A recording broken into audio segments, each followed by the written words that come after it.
Try out this crazy scramble.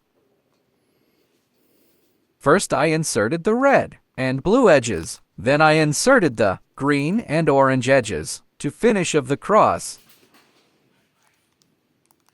I did a hedge to insert the orange-green pair. Did the second F2L pair like this. Had another free pair. And this for the last F2L pair.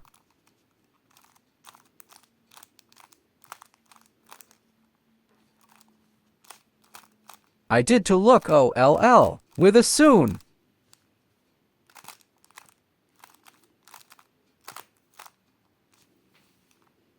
And an E perm for PLL.